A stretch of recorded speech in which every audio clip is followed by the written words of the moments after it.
Hello, everybody. I'm Joe Firestone for Empowering Democracy and Dump the Corruption. This is a Dump the Corruption stream within the Empowering Democracy series. And I'm joined tonight by Gregory Mallard of Evolution on Facebook, and on YouTube. And his first show has been postponed due to some technicalities from Facebook, and YouTube. But I will probably announce tomorrow sometime if I'm going live, or it may be Sunday evening. One of the two is definitive. So that's what we're expecting now. And I'm also joined by Dee Pierce of Around the World with Brandy and Dee. And the three of us just got through with a show on Palestine where we went over again the various ways in which the Israelis are oppressing the Palestinians and violating their human rights, and where there seems no recourse. It seems to be at the core a political problem that infects both the international system and United States foreign policy. And until internal politics is changed in the United States and in many other countries too, it seems like the Israelis will continue to have a free hand in taking away the human rights of the Palestinians. But we have to keep on pointing out that these violations are going on.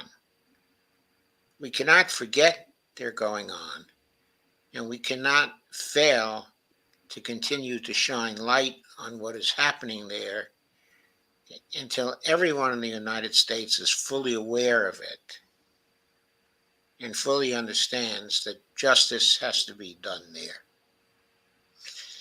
So that's what we were doing from 8 to 9. Now we get into the problem of continuing to test the members of the Congressional Progressive Caucus to see if any of them can pass the Dump the Corruption litmus test. We have, if I counted correctly, gone over 13 members of the Congressional Progressive Caucus in previous streams, and we haven't found one who has passed the litmus test of not taking any big money, from anybody. That includes some of the very progressive people or supposedly progressive people in the Congressional Progressive Caucus. So tonight, we will be testing three more of the Congress people in the Congressional Progressive Caucus. They include Chuy Garcia,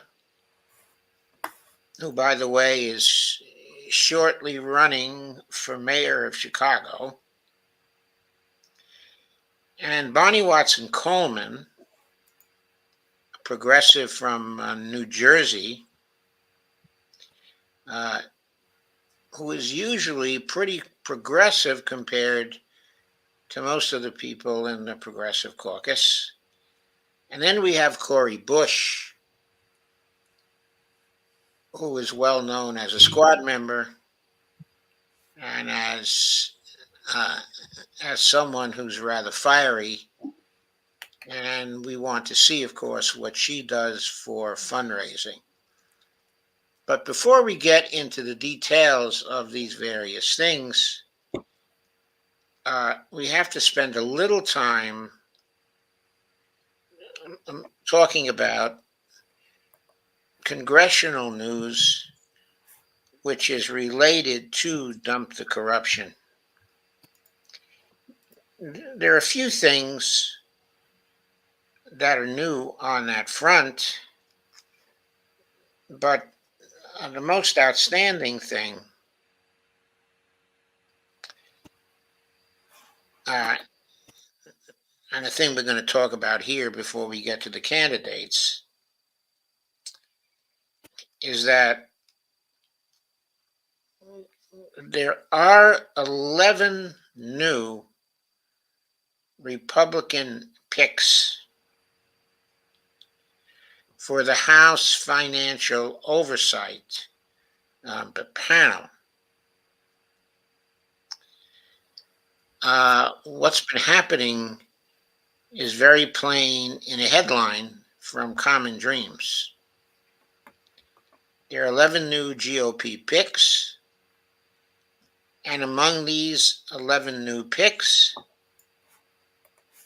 they have taken over $6.1 million from Wall Street. This House Financial Oversight people deals directly with the financial industry, and we find they're completely awash in Wall Street money. Here's a piece from Kenny Stansel of Common Dreams that reports on this today.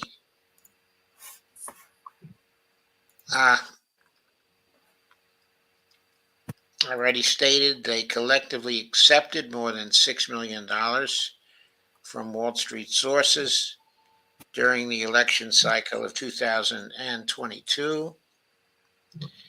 The House Financial Services Committee, the HFSC, quote, has jurisdiction over issues pertaining to the economy, the banking system, housing, insurance, and securities and exchanges, the panel's website reads, end quote. Okay. Additionally, the committee also has jurisdiction over monetary policy, international finance, international monetary organization, and efforts to combat terrorist financing, unquote.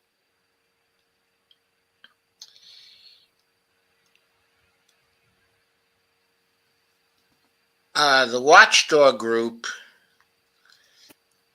broke down how much money each new Republican nominee for the HFSC received during the 2022 election cycle from the fire industry.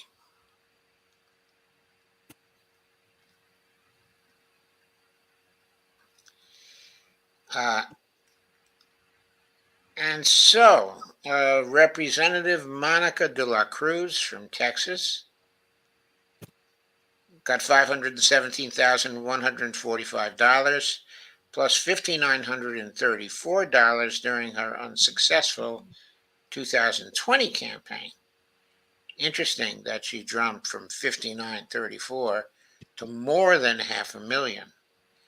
And Representative Byron Donalds in Florida received $700,320. Scott Fitzgerald of Wisconsin, $332,788. Mike Flood, he's a Nebraska congressman, got $237,449 from Wall Street sources.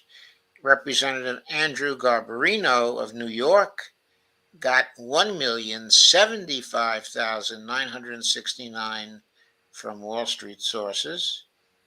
Aaron Huchin of Indiana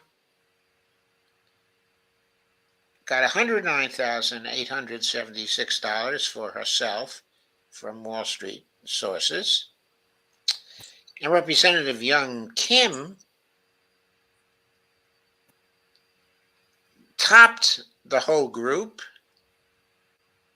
with $2,377,995. I happen to know that was a tough race, and that kind of money was necessary to win. Representative Mike Lawler of New York received $60,466. That was the least amount anybody received. Dan Muser of Pennsylvania, $451,249. Zach Nunn of Iowa, $230,717. And Representative Andy Ogles of Tennessee got $89,134. Quote, says the article, history has shown when conservative politicians in the pocket of Wall Street banks and predatory lenders seize power, everyday consumers are left more vulnerable to greedy financial industry behavior. Liz Zelnick, director of the Economic Security and Corporate Power Program at Accountable U.S., said in a statement, quote, history is about to repeat itself as the MAGA majority in charge of overseeing the financial industry are completely awash in Wall Street money, unquote. Notably, Donalds and Ogles were part of the far-right contingent that extracted anti-worker concessions from House Speaker Kevin McCarthy during his drawn-out battle for the Speaker's gavel. When announcing all 30 new and returning GOP lawmakers recommended to serve on the Financial Oversight Panel, HFSC Chair Patrick McHenry claimed that quote, the talent and real-world expertise of this group is an embarrassment of riches, unquote. So is the contributions given to them, of course. He added, quote again, I look forward to working with them to deliver on House Republicans' commitment to America. Commitment to Wall Street, he means. The House Republican Steering Committee's recommendations for membership on the HFSC will soon be considered by the full party caucus, and then the entire House of Representatives, where the GOP's majority makes approval likely. Over the course of his career, McHenry has raked in more than $9.2 million in political donations from the fire industries, while advancing, quote, priorities written by and for Wall Street big banks and predatory lenders at the expense of everyday American families, unquote, Accountable U.S. noted. For example, McHenry cheered in October when a panel from the U.S. Court of Appeals for the Fifth Circuit, which former President Donald Trump pushed in an even more conservative direction by appointing numerous far-right judges, including the trio of panel members, ruled that the Consumer Financial Protection Bureau's funding structure is unconstitutional. In response to a lawsuit brought by the payday lending industry, the Fifth Circuit Court judges, led by Cori Wilson, who received at least $10,500 in campaign cash from Wall Street when he was a Republican candidate for and member of the Mississippi House of Representatives between 2011 and 2018, argued that the CFPB structure is unlawful because its funding comes from the Federal Reserve System rather than Congress, a feature that seeks to ensure the agency's independence. And McHenry said that he was, quote, glad to see, unquote, the ruling, and expressed his desire to bring the CFB under the appropriations process where it would be vulnerable to cuts from a hostile GOP. Quote, Chairman McHenry, who's made no secret of his intent to ignore bad industry actors and obstruct federal efforts to protect consumers from things like junk fees, now has all the backing he needs to get payback against the pro-consumer Biden administration on behalf of his biggest donors, unquote, Zelnick said Wednesday. Quote again, consumers beware as financial scammers rejoice. So, obviously, more corruption is at work, okay, in the Congress in appointing these people to the Financial Oversight Committee. Obviously, this is more fodder for the dump the corruption idea. That's why we are covering that piece here. Now let's move directly to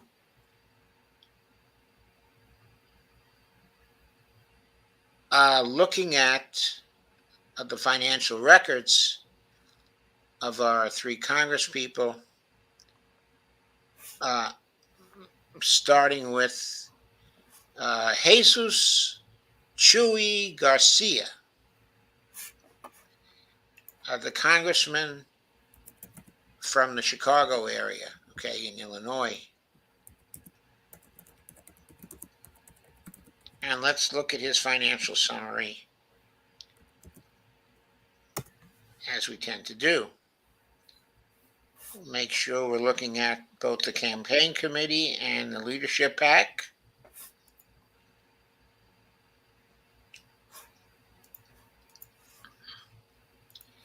Chuy Garcia is a popular congressperson who is considered to be very progressive.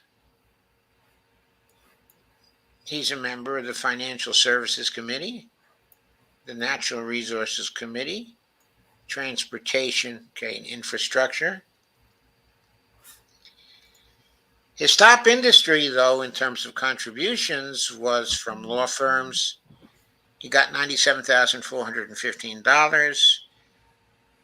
And his top contributor, though, was from the National Association, okay, of Realtors, part of the fire sector, not part of the lawyers and law firm sector.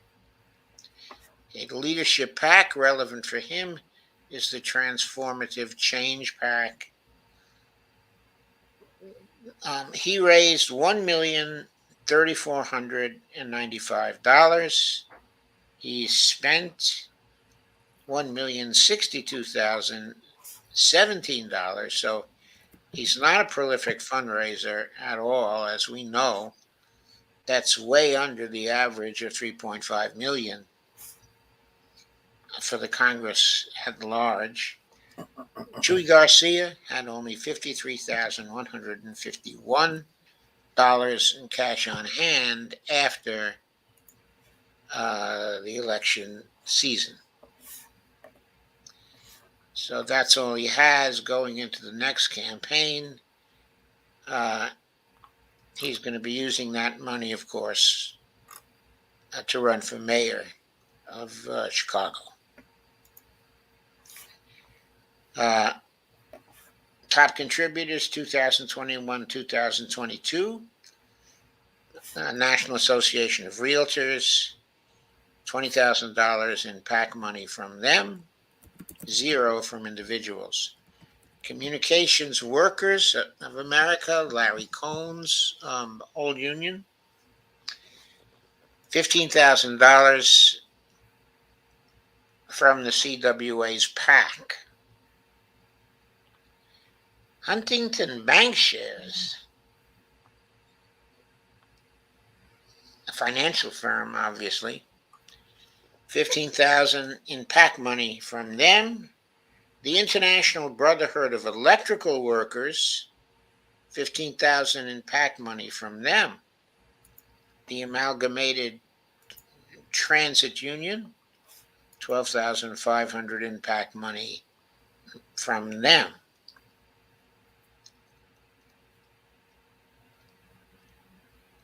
His top industries in 2021-2022 were lawyers and law firms. $97,000 from them, 85,000 from individuals, 12,000 from PACs. Transportation unions, 93,200, 7 from individuals, 92,500 from PACs. So Chuy, obviously, from all that we're going through, gets a lot of money from PACs. From real estate, he got 17,250 from individuals, 40,000 from PACs. Industrial unions, he got 50,000 in PAC money. Building trade unions, 46,000 in PAC money.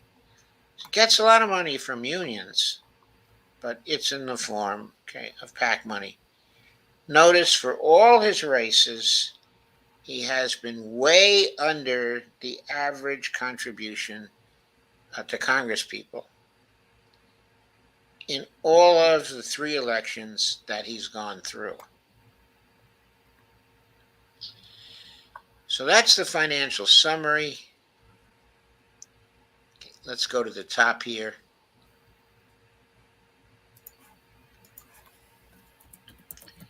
Take another look at the industries in a separate category.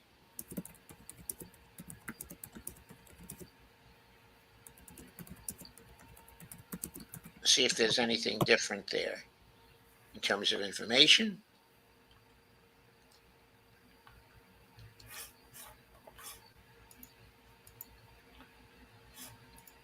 These are contributions from both the campaign committee and the leadership PAC combined. We went over the lawyers and law firms figure already. Here's something new. From public sector unions, he received 35,500 in PAC money. From commercial banks, he got $250 from individuals and 33,500 in PAC money.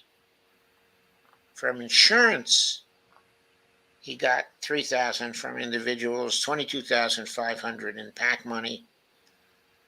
From construction services, 7,150 from individuals, 14,500 in PAC money, and for miscellaneous unions, 21,000 in PAC money.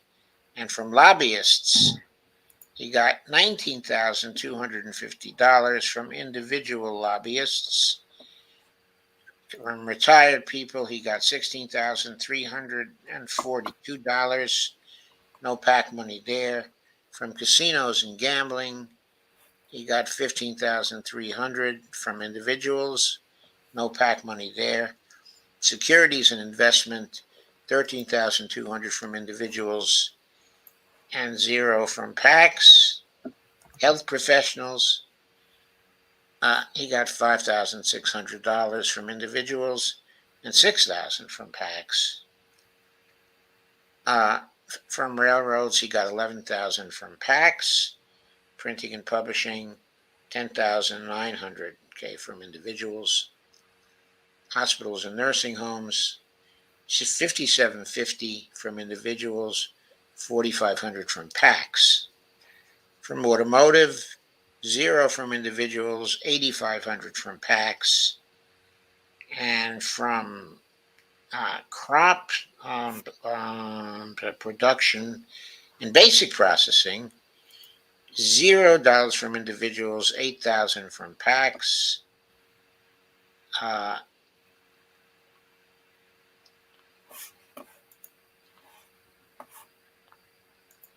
I think that's all we need to go over here. There's not much else that's new except by sector. He got $4,865 from ideological single issue contributors. and $29,968 from PACs. So let us now look at the PAC category itself, see if that tells us anything new.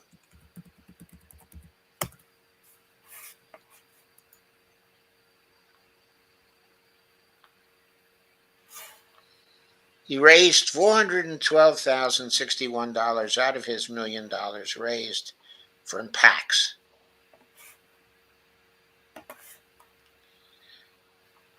So we were looking at individual contributions. We were seeing a lot of money from PACs, and that is validated by looking at the category of PACs.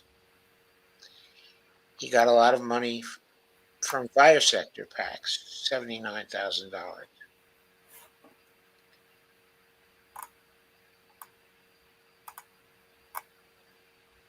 So that shows the importance of PAC money to his campaign. Let's look at contributors to see if there's any additional information there.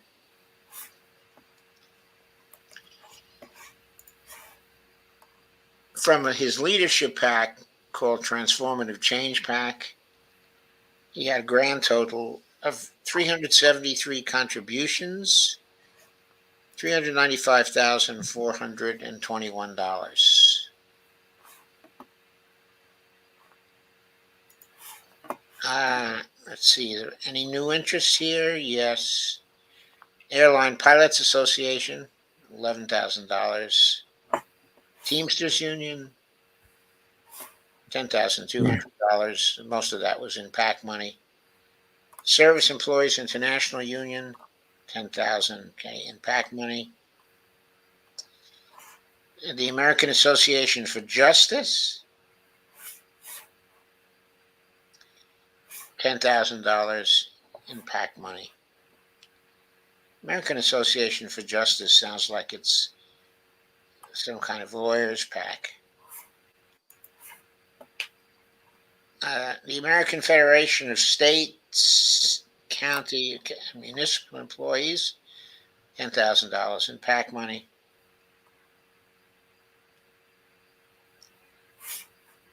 Some of the rest was duplicated in the other categories, so I don't need to repeat it here. But you're seeing the same pattern, which is there's an awful lot of PAC money that's been flowing to Chuy Garcia, especially taken as a percentage of what he earns. When we look at spending,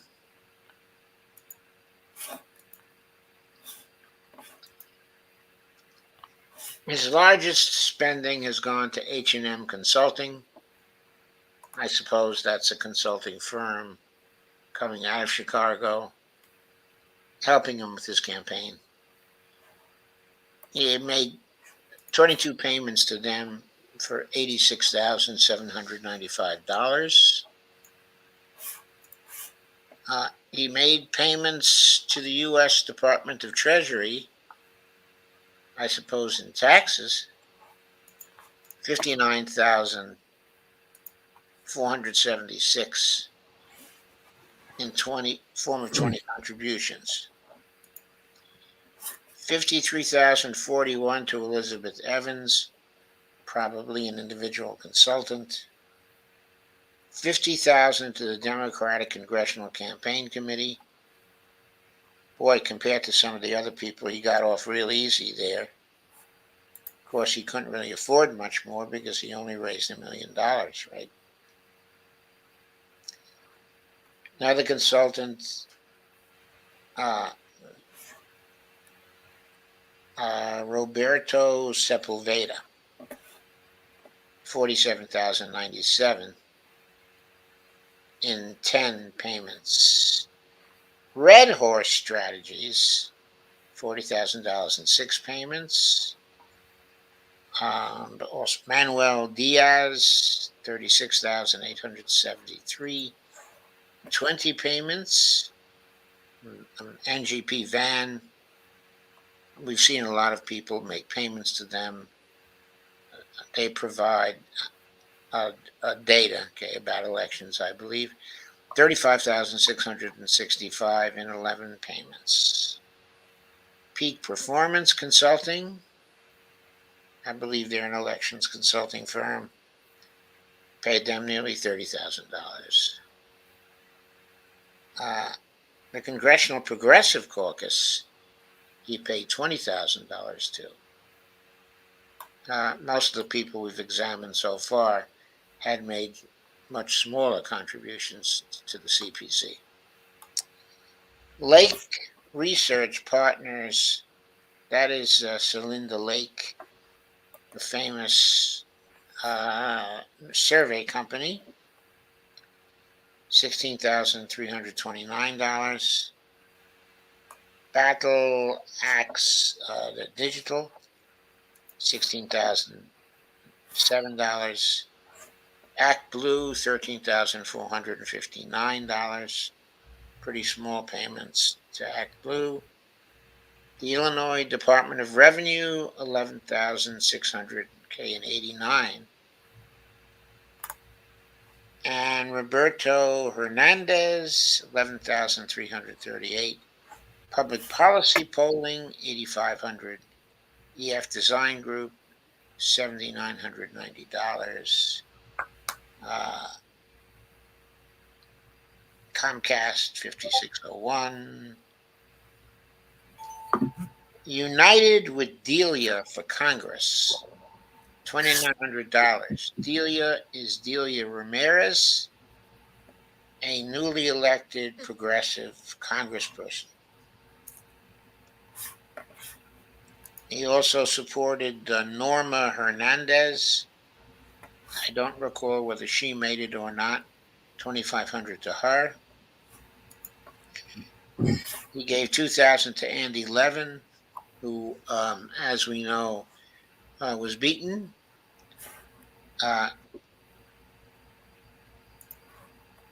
There were payments to Chuy Garcia for Congress campaign, $907, just one payment.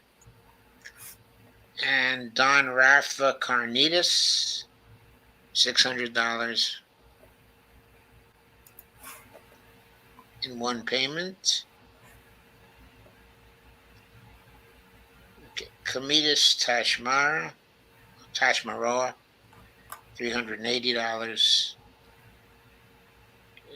$350 to a photographer, $253 to a liquor store.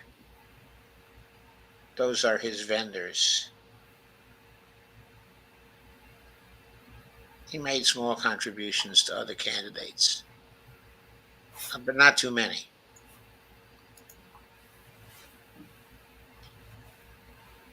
He doesn't appear to have supported any conservative congresspeople. It's just crazy at how these campaigns redistribute money to other campaigns. Yeah, he didn't really do too much of that, and he didn't do much of it to any conservative campaigns, as far as we can see. So he was a little unique in that respect.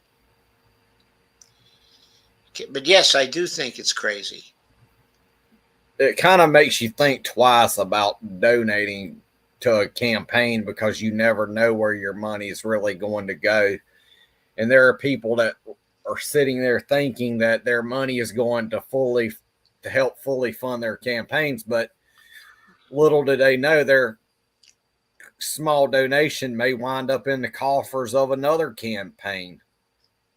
Like, there's that level of uncertainty right there that your money is being used to support a neo-lib candidate. Yes, I know. Like, I've never donated to a campaign except for maybe two. And those were to Rodolfo Cortez was one of the two, and I think Diane Moxley, or either Madeline Hoffman was the second one. Okay, I've donated to Bernie. Okay, I've donated to Nina Turner.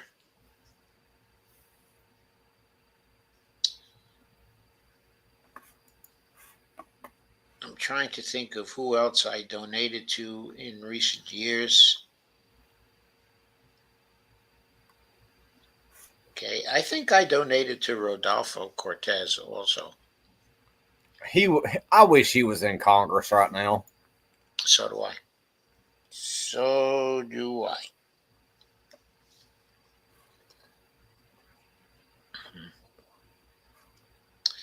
I've donated to a few others too, but I can't recall exactly who.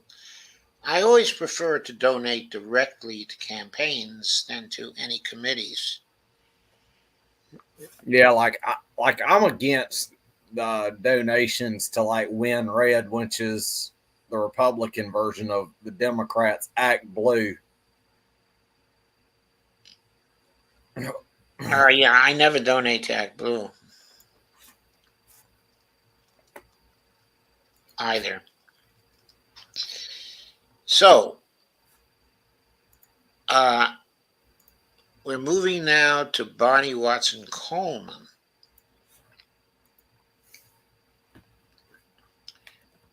who is thought to be very progressive. Uh, I think she's a New Deal co-sponsor, co-sponsor of the resolution. I believe she's a Medicare for All co-sponsor also. But Greg, if you can check me on those things, that would be helpful. Just check my memory on it. Yeah, I'll look up her campaign website. She's on the Appropriations Committee and the Homeland Security Committee. Her top contribution was from pharmaceuticals healthcare industry, 102,325. Her top contributor was contributed only $15,000. That was sheet metal, air, and rail. Okay, I think that's a union. Her leadership pack is entitled "Because Women Can." She raised $935,897. She spent $954,179. She had cash on hand of $95,850. So she is not a big raiser. She is not a big spender. Yeah, that contributor I was talking about was the Sheet Metal, Air, Rail, and Transportation Union, and she got 15,000 in PAC money from them. She got a contribution from Princeton University, 14,250 from individuals. She got contribution from Winning Strategies Washington, $9,755 from individuals, 2,000 in PAC money.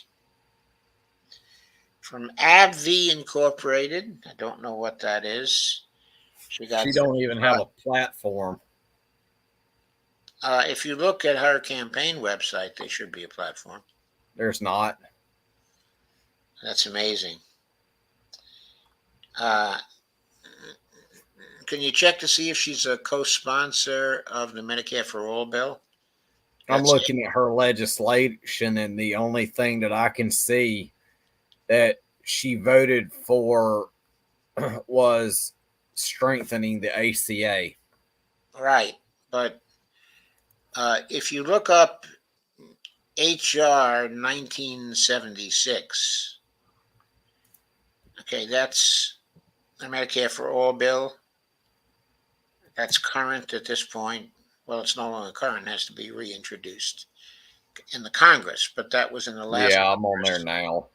The current version of the Medicare for All bill, and we can see if she was a co-sponsor. What state was she in? New Jersey. Yes, she was a co-sponsor, and that's according to the congressional website. Uh, can you check to see if she was a co-sponsor of the Green New Deal resolution? You can probably get there with the search function on that website. Yeah. Okay, I forget what the number of that resolution was. Okay, so AbbVie Inc. $10,075 total, $75 from individuals, $10,000 from PACs. The American Federation of State, City, Municipal Employees, $10,000 from that PAC.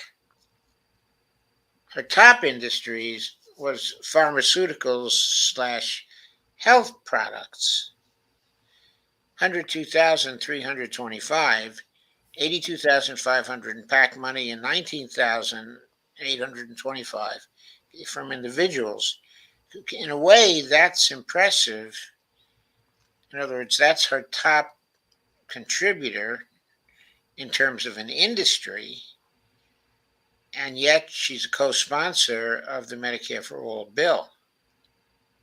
I'm not seeing anything in relation to the, and I'm scrolling all the way down, and I'm not seeing anything relative to The Green the New Green Deal. New Deal. No. That's probably because that would be okay. That might be recorded. Okay, I think that resolution was introduced into the House in 2019. So it probably would be in the 116th Congress. I think that's the problem there. Anyway, building trade unions, 47,000. That was in PAC money. Okay, retired professionals, that's from individuals, 46,962. Public sector unions, 41,500 in PAC money. Lawyers and law firms, 25,715 from individuals, 12,350, I believe it was, in PAC money. She's another person who raised much less than the average every time she ran. She ran in 2014, 2016, 2018, 2020, in 2022. She ran each time, and each time she raised only a fraction of the average.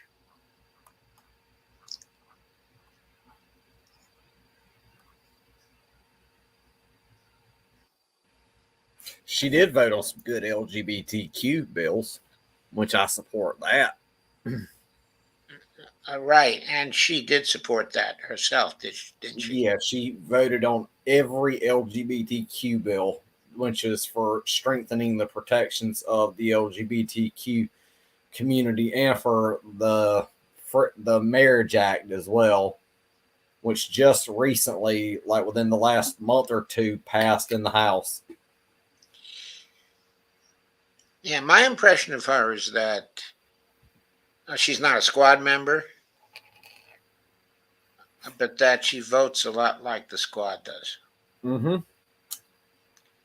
I don't know if that should be a recommendation, but anyway, there it is. Okay. But you can see she's taking a lot of PAC money. Let's look at campaign committee and leadership. This is in industries again. Another look at the industries.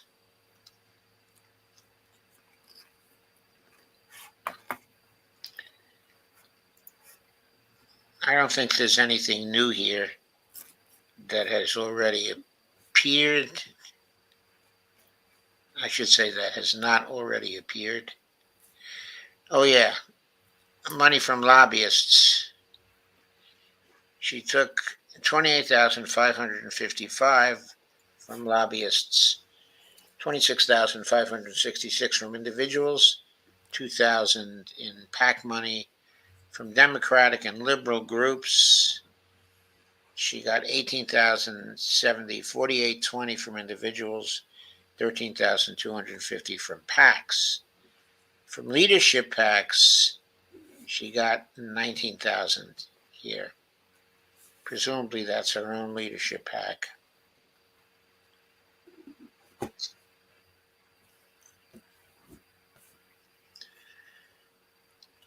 She got a little money from hospitals and nursing homes. 11,201 from individuals, $2,000 from PACs.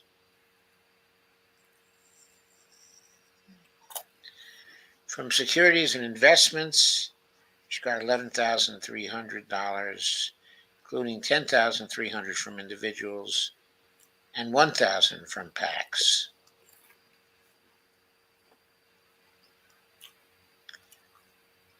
Her sector totals are not very high. Fire sector gave her 68,000, 38,000 from individuals, 30,000 from PACs.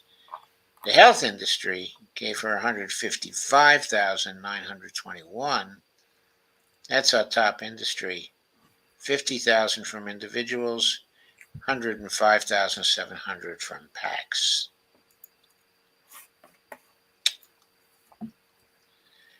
Labor PACs, 172,550.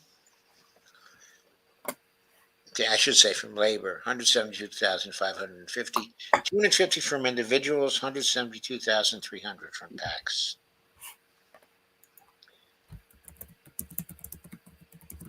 So those are the notable contributions broken down on an industry basis. When I look under the PAC the category, altogether she got $440,012 from PACs. That's about 44% of what she raised.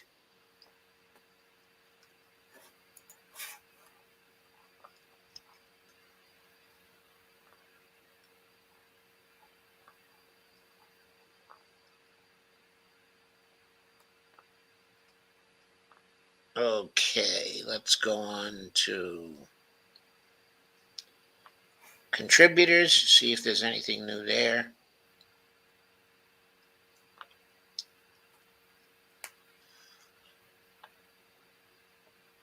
From her leadership PAC, Because Women Can, she raised $360,506, over 441 contributions. Her top 20 contributors to the campaign committee. Princeton University was the most important contributor. She got $14,275 from them. Winning Strategies Washington contributed $11,755, 9755, I should say, from individuals, 2,000 from PACs. There's nothing else new here we haven't seen before, except the Progressive Turnout Project sent her 10,000 from its PAC.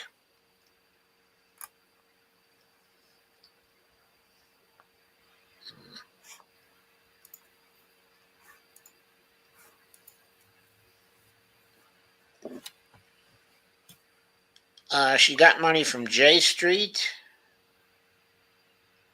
$3,750 from individuals, $5,500 from PACs. So you see the pattern we're seeing is low contributions across the board, and overall, her campaign contributions are very small compared to most others that we've gone over. she was less than $1 million in overall contributions. Going to spending now, expenditures.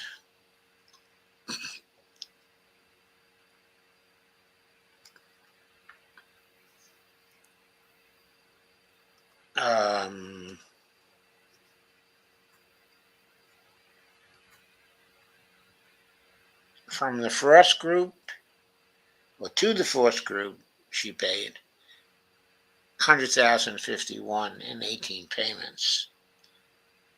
I assume they're a consulting firm. New Blue Interactive, $67,539 over 23 payments. The Democratic Congressional Campaign Committee, DCCC, $65,000 in 4 payments. Michael Spadaro, $63,000. He must be a consultant. Capital Compliance Association, that must be a consultant also. $65,000, $66,000. No, $56,000 is the closest to that. Torch 1, $37,800. There's NGP Van again for data.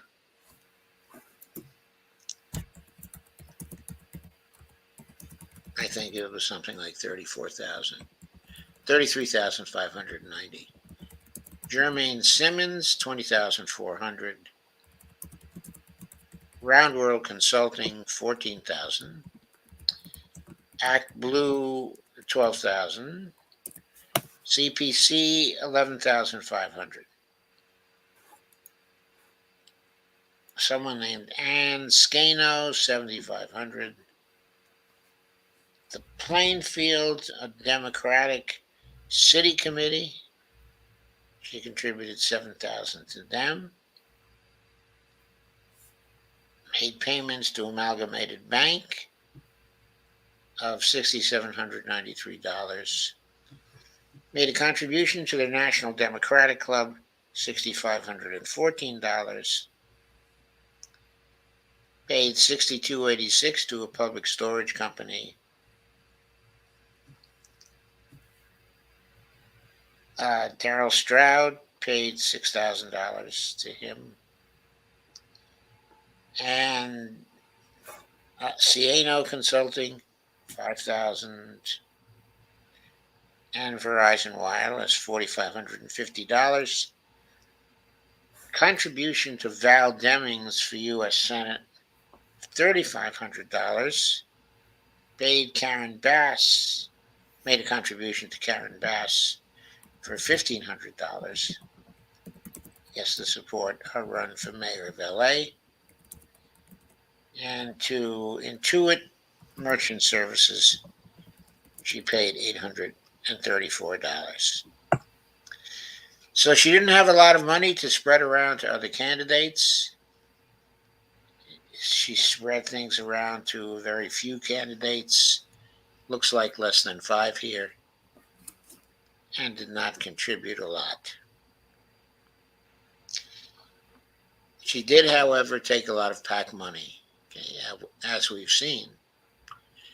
So neither she nor Chuy Garcia can pass the litmus test. Okay. On the other hand, they raised relatively small amounts of money and certainly weren't totally beholden to major interests except for union interests.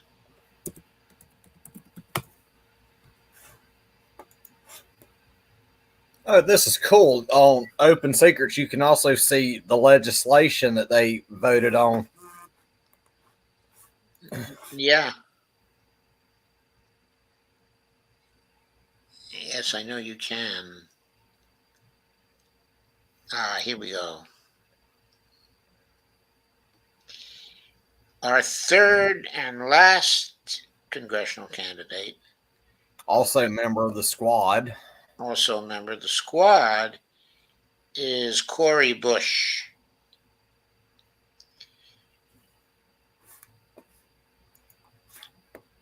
And yes, she did vote on the Green New Deal for Cities Act of 2021. And also, she was a co sponsor of a Medicare for All bill as well. Right. I thought you were going to find that. Yeah.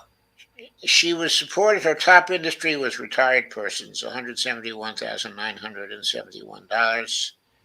Her top contributor, okay, was Arista Networks.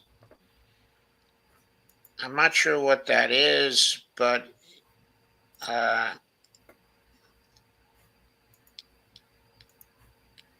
okay, let's go through this some more. She raised $2,352,934. She spent $2,423,046. She had cash on hand at the end of $14,390. And she had $362 in debts. Not a big debt, of course.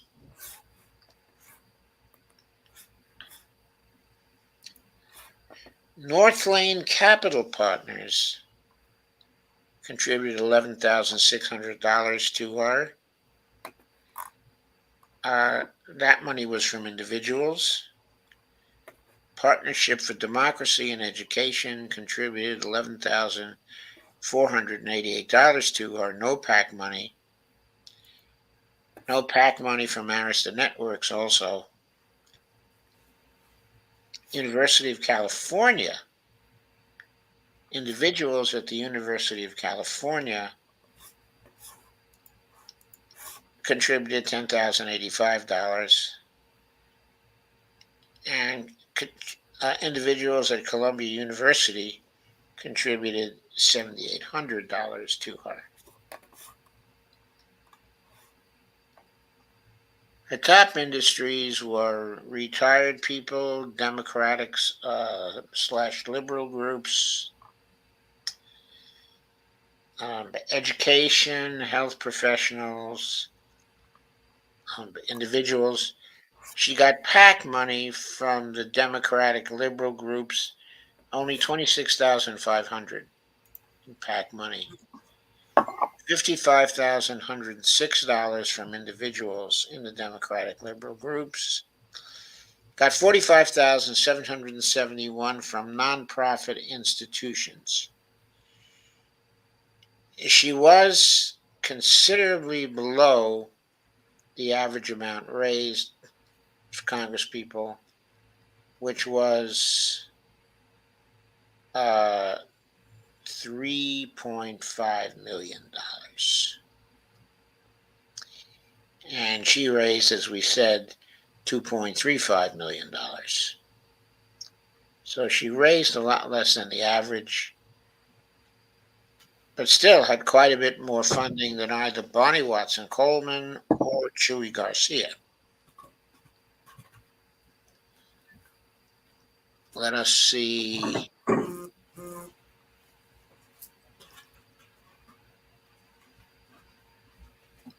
Okay, let's see how her PAC did.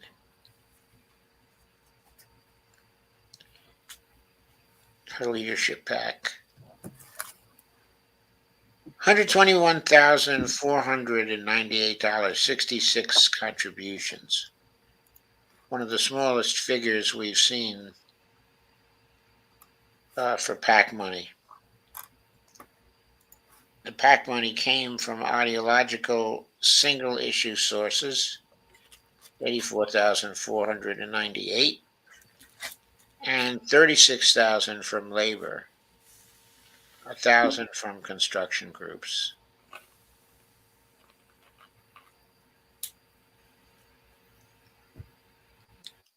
Okay.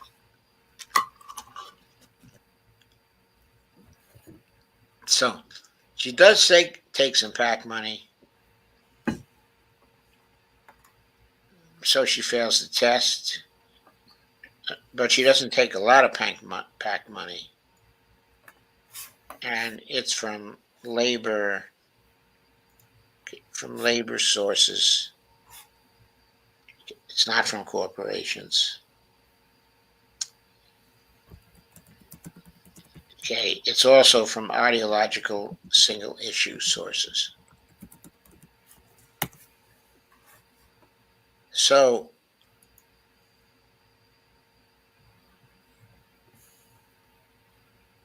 she seems pretty clean compared to the most of the people that we've examined. Still fails the test though, because she's taking some.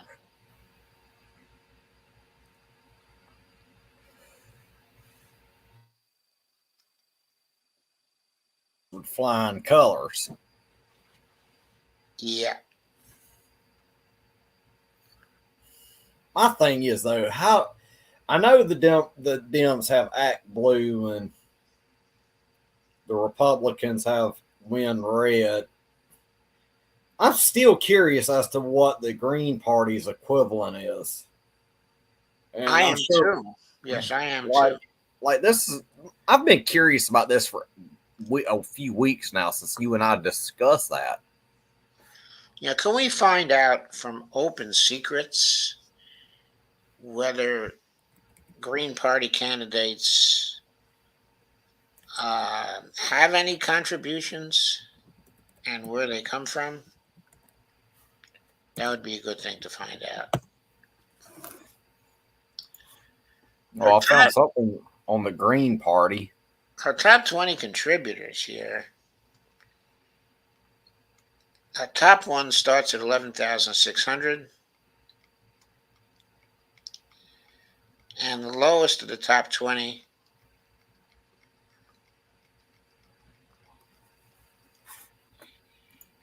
is at $5,770.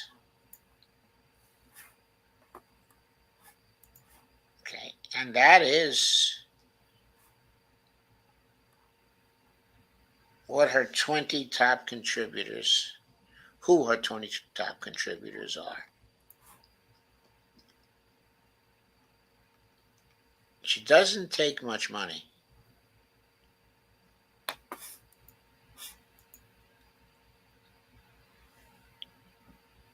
In other words, she doesn't take much money from big money sources. We don't see big contributions coming into her from groups and things like that. They're relatively small contributions. Let's look at her spending.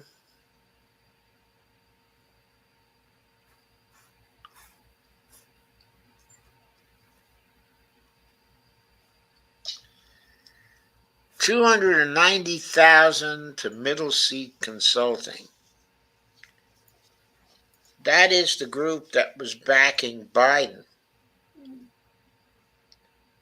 Seems like she was being forced to make payments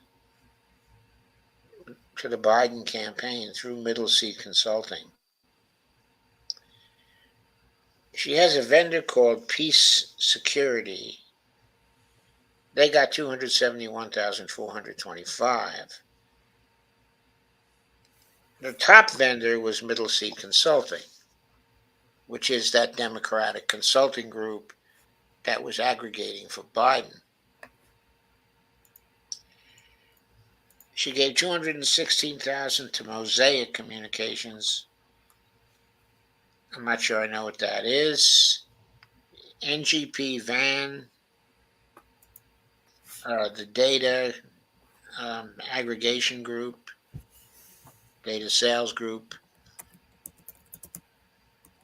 They got $145,609 from her over 24 payments.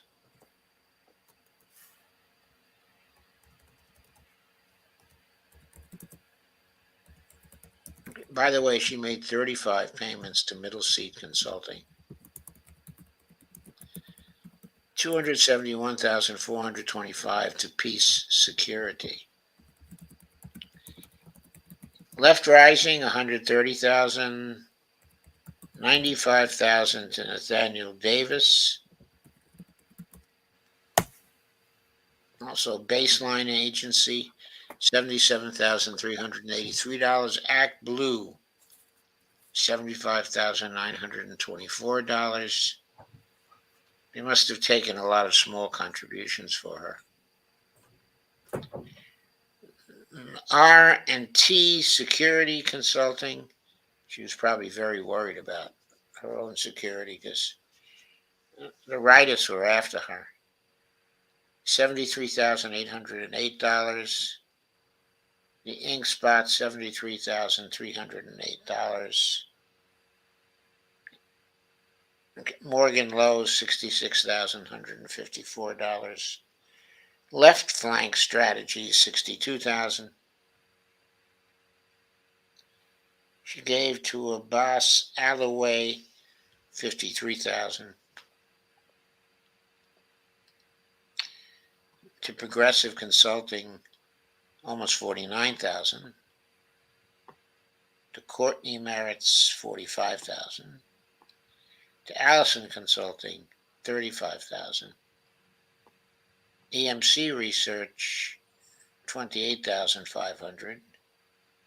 Camera Movement, $24,000. Stephanie Herndon, $22,000. North Oaks Group, $21,000. Doesn't look like she made any other contributions to other progressive candidates. That is unusual when compared to the other people that we've gone through.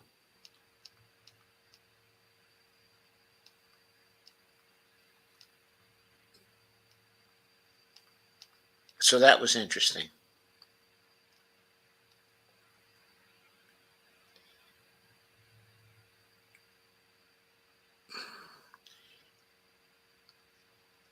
Okay, so I think also there we have a failure to pass the litmus test, but also it looks like, compared to many others, that she was very close to getting there. She was probably the closest one to getting there we've gone over thus far.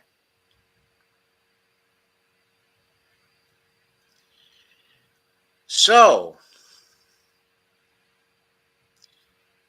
I think that's where we are. So, Dee and Greg, do you have anything to add? None of them, mate. Because if she had to give to the Biden campaign through that organization, that's a nope for me. Well, it wasn't strictly speaking a part of the litmus test, but the point is that even strictly applying the litmus test, she didn't pass. She was pretty clean in PAC money, but there was something like $121,000 worth of it. So she didn't pass. Okay. Steve Day says Gaza friend, Ann Arbor marches for Palestine with Biden Harris in town. That's interesting, Steve Day. Greg Mallet says, hello everyone, no show for tonight on my channel due to technical issues. Steve Wolfbrand says, wow, the entire Congress is bought off. Yeah, I know. I know it's bought off. I don't think we're going to find anybody who passes the litmus test. I mean, we've been through Rashida, Cori, Ilhan, AOC so far. Have we been through Presley? I forget. No, we haven't. No, I don't think we've been through Presley, or Jamal.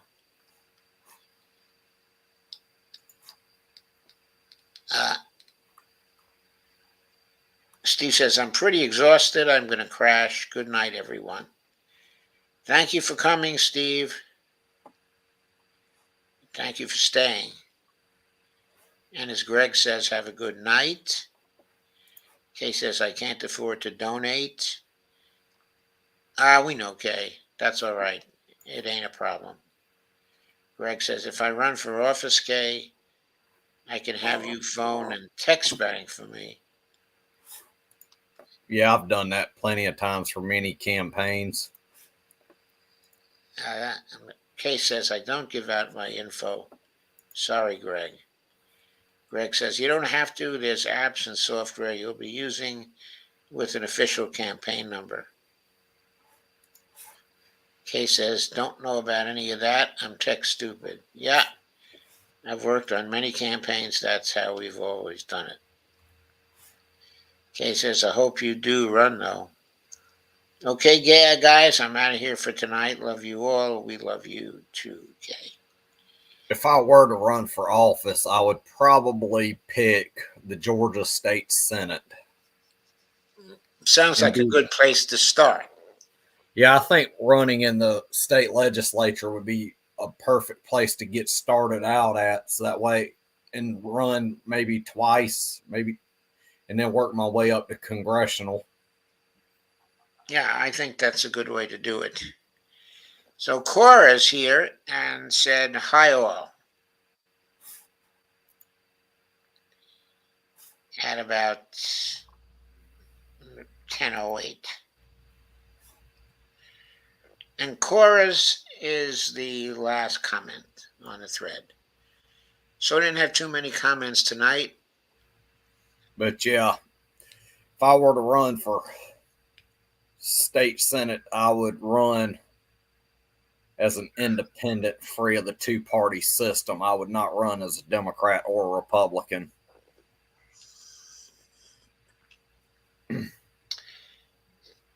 I hope it's possible in Georgia to get elected as an independent. Okay, in the state of Washington, there were these three good candidates this year.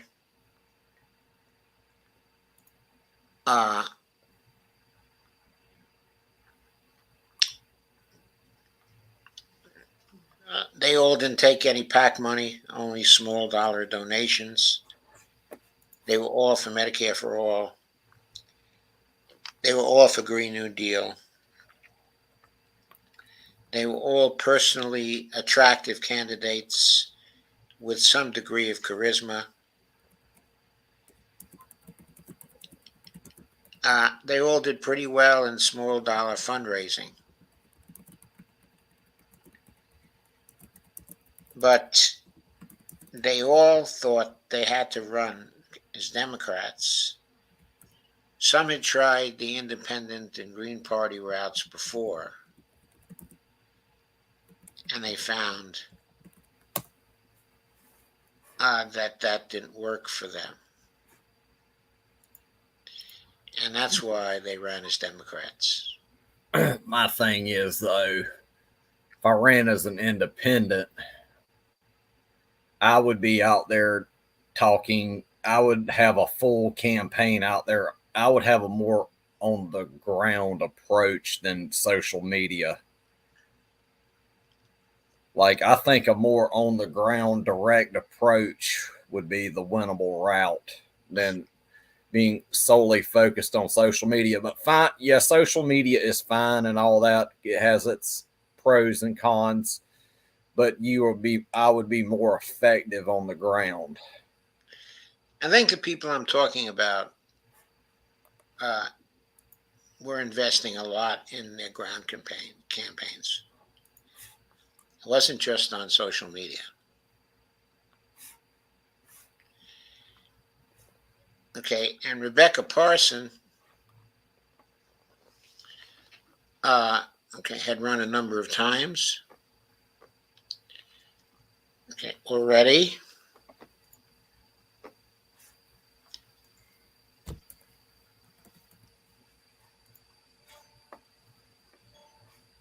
I really hated how she lost. Yeah, didn't you hate how she lost? she was very clean, and I looked up her campaign receipts, and she didn't take a dime in corporate and PAC money from what I've observed. She was very clean, and she was very aggressive in her campaign. Okay, and the way she ran was very clever. Okay, and very personal.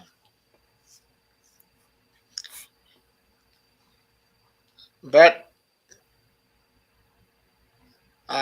she was running against someone very strong in dollars, and that was simply very, very hard to overcome.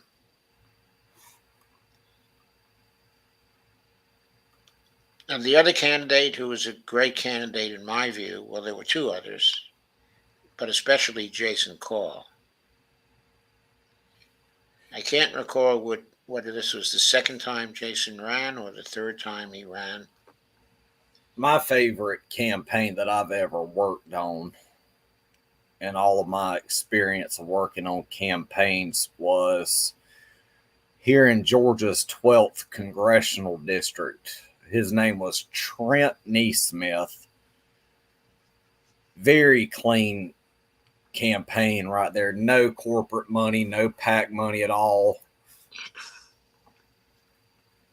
But there at the last minute, they had this guy totally jump into the ring that nobody knew. Nobody even, he was just known up in Augusta, Georgia by a few people, but how he won, I don't know how he come in second when he had no campaign website, nothing other than money. Money can do a lot at the last minute if it's very, very heavy. There's no doubt about that. It's sad. But when you flood the airwaves on conventional television, that impresses people. And they may not know anybody else. And I was one of the 5,000, and this was back in 2018 when I worked on that campaign. I was one of the 5,137 people that cast a vote for Trent Neesmith. And the guy that won that election was with the Georgia NAACP at one point as their president. And he won that primary.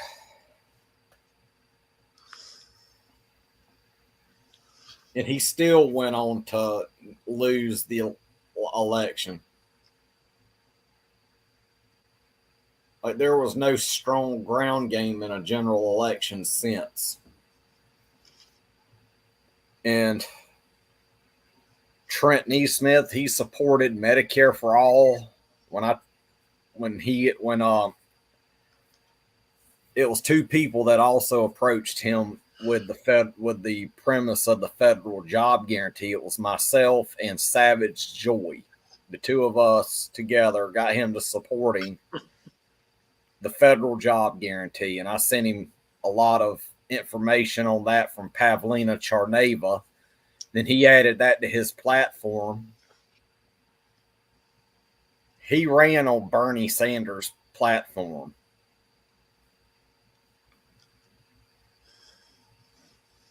And I was devastated when he did not win the primary.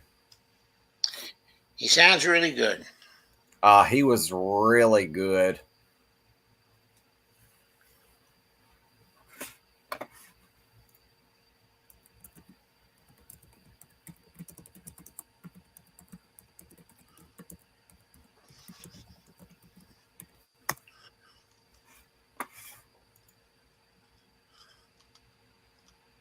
And Cora remembers all the time and effort I put into that campaign. Like I poured my heart into that campaign, knocking doors, making calls. And I was pissed off watching how we did not win, and we did everything we could to win.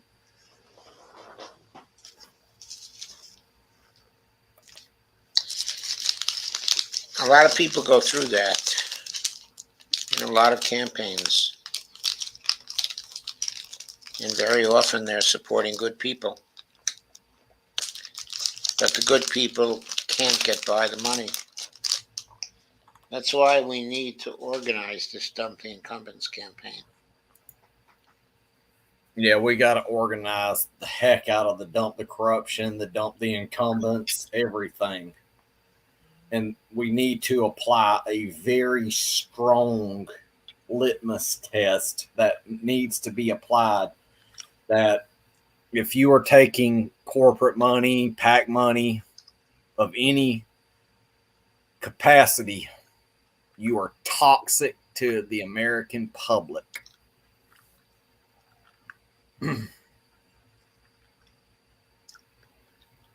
Yes, I agree. And that's why over on the Around the World with Brandy and D show, that's where I apply the Dump the Corruption mantra in regards to Palestinian rights. Yes, I'm very happy that you do that. I've been doing that to hammer the message that if the Palestinians are going to have any rights at all, we have got to dump the corruption to help advance their rights. Yes, and a similar situation exists with the Kurds as well. Mm-hmm. In some ways, their situation is even more desperate because Kurdistan is divided up between so many different countries that have an incentive to come together to oppose the idea that anything be done for the Kurds.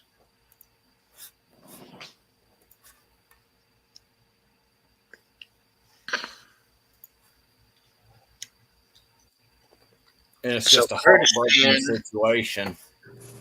So Kurdish rights and Palestinian rights, okay, are really desperation causes, okay, in international relations. Yes, they are. Then the U.S. government uses the Kurds for their battles and making all these promises.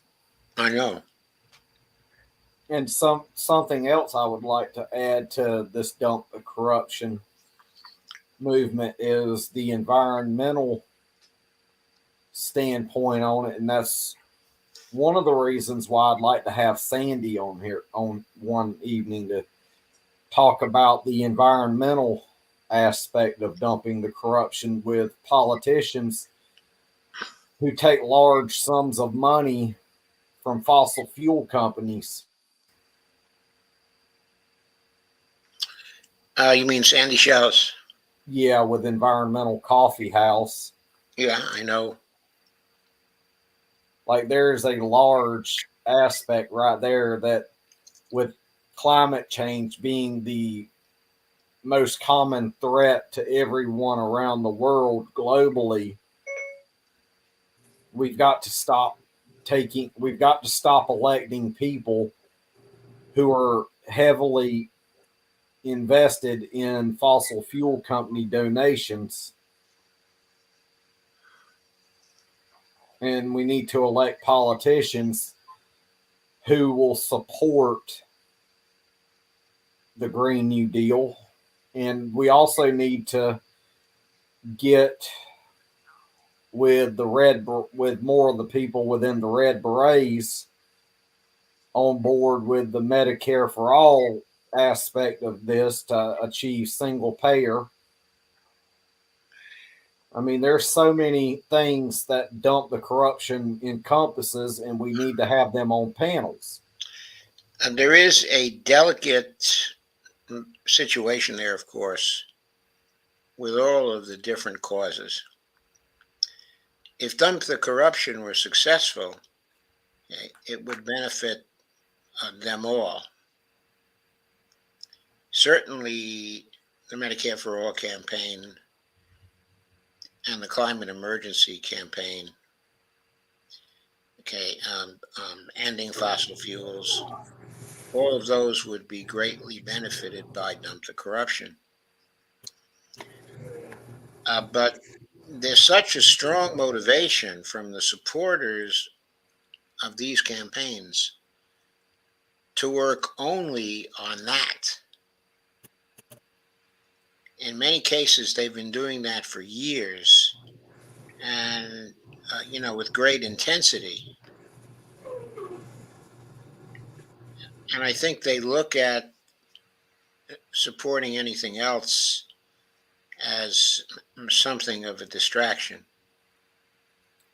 But they also need to understand that dumping the corruption is the key to getting everything that they want accomplished to be successful, because they've got to we've got to get rid of the money in politics before we can have any of that. Yes, Greg, I know exactly the reasoning, of course.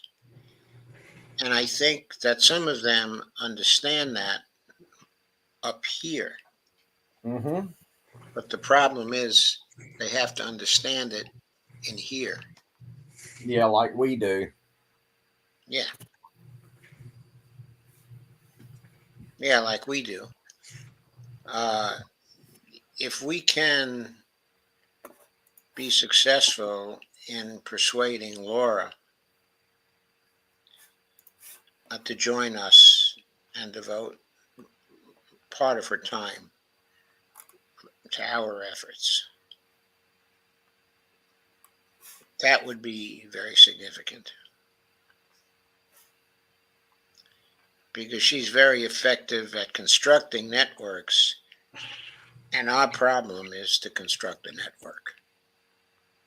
We've started to do that.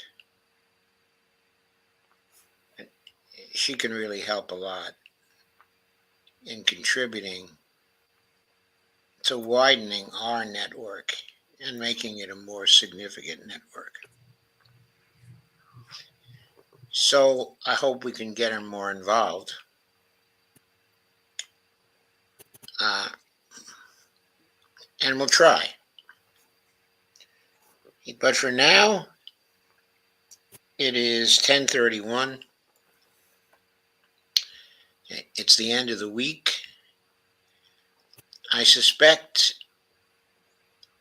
that you guys will be having some other streams over the weekend. I know, Greg, you want to start yours over the weekend. Mm-hmm. Have you any plans, Dee? Has planned. She has scheduled Saturday evening. Yes, Brandy has Saturday evening scheduled. Okay. We're going to be talking about the LGBTQ issues and some issues that are going on in her state. So we'll talk about that Saturday. That'll be good. Yes, because Saturday is our freedom show. We have that time to talk. And then later on, I want to do another show honoring someone's life, but I'll talk about that later on. A Palestinian's life. It's been a year since he was an old elder man that passed away a year ago. Was run over by a occupation force tow truck. Oh my God! It's terrible, and I just saw it how it came up again. That it's been a year, so I said, since I have a show now, I really should put a show together honoring this man's life. Okay. Okay. Now I'm hoping by Sunday to have my first stream over on the Revolution Evolution channel. with the first part of 2 episodes that's going to encompass the Georgia congressional Democrats, and it's going to be 2 dumping the corruption episodes on those 5, and I'm going to break it down into 2 shows, and I'm hoping Sunday evening at either 9 or 10 p.m., somewhere like that, I can schedule a show. Are you expecting to do it on YouTube or Facebook or both? Just YouTube for now, since I'm still in Facebook jail for another 64, 65 days. And then I'm also going to launch a Facebook page after all of that called Revolution Evolution as well. It's going to be a Facebook page, Facebook group, YouTube, where I can broadcast from both places at the same time. Okay. That sounds great. Mm-hmm. Yes, I'm excited to see Greg's show. Me too. I'm going to also cover foreign policy stuff. I'm going to cover a whole host of issues, dumping the corruption being my main focus as of now. Okay. And I would also like to have dump the corruption panels in the future with people within the local DSA organizations across the country, Socialist Alternative, Green Party. Okay, that all sounds great. And I would love nothing more than to have Kashama Sawant jump on one of those with me. I would be starstruck if she got on a show with me. Like, I would not know what to say.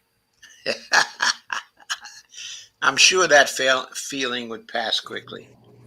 And also when the election cycle starts kicking off and I start discovering Green Party candidates, Socialist Alternative candidates announcing that they're going to be running, I'm also going to host candidate interviews with them. Okay. It sounds great. So on that note, let us say good night.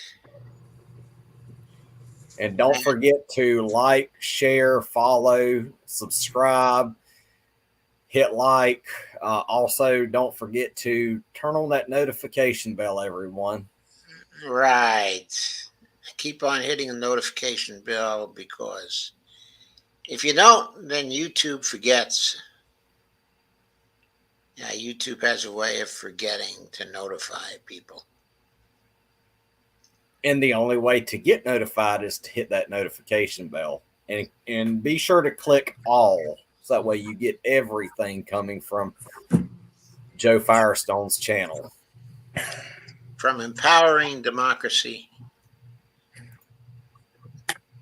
Yeah, Joseph Firestone, Empowering Democracy.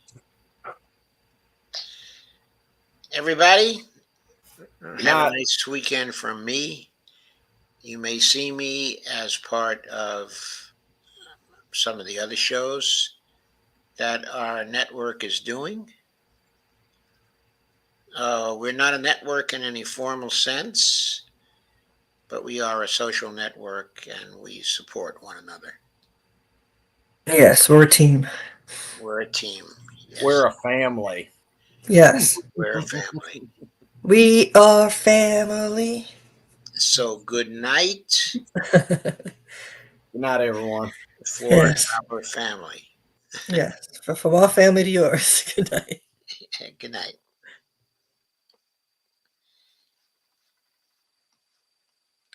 Okay.